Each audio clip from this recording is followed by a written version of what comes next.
So something you may run into as a buyer in 2022 is something called the appraisal waiver. So what it means basically is, let's say for example, you want to buy a $500,000 home and you're going to put down $100,000. You're basically seeking a loan of $400,000. And what happens is after you've gone and done your due diligence and had your inspections and stuff, the lender is going to send out an appraiser to tell you what the home is worth.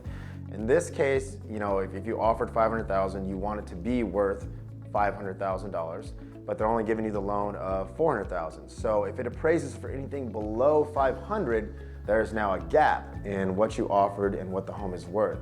And somebody has to cover that gap in order for the deal to go forward. So with the appraisal waiver, and you would only use this in the event of a multiple offer situation. Typically, there are other reasons why you would use it, but it makes your offer stronger. But if you decide to use it, there is box one. And box one basically means, hey, Mr. Lender, for whatever this house appraises, if it appraises below any amount, I, the buyer, will cover it with cash. So let's say it appraised for $495,000. Well, now there's a gap of $5,000, and you're saying I'm going to come out of pocket an additional $5,000 in addition to all the other stuff you're paying for out of pocket. Let's say it appraises right at $500,000. Awesome, that's great. If it appraises above, even better. So that's the full appraisal waiver. So wherever amount appraises below that $500,000, you, the buyer, are going to cover the difference in cash, and you sign that. You're waiving your right to walk away from the deal.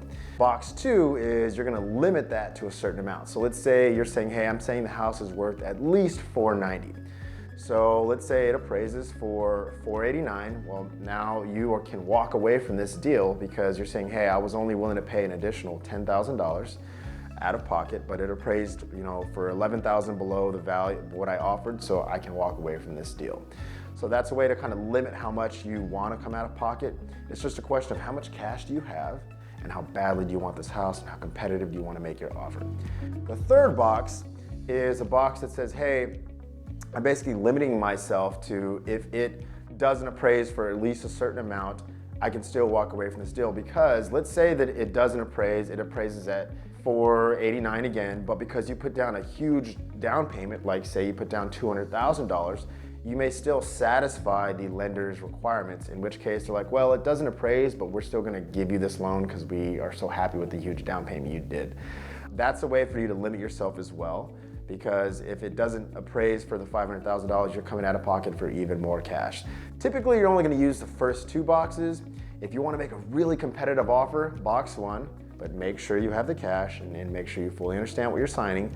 And box two is you wanna limit yourself. And box three is saying, hey, if I'm putting down a huge down payment, I don't have to come out with a pocket anymore, just in case it appraises below. But that essentially is the appraisal waiver in a nutshell. It's very useful in a multiple offer situation. And yeah, that's how you would use it.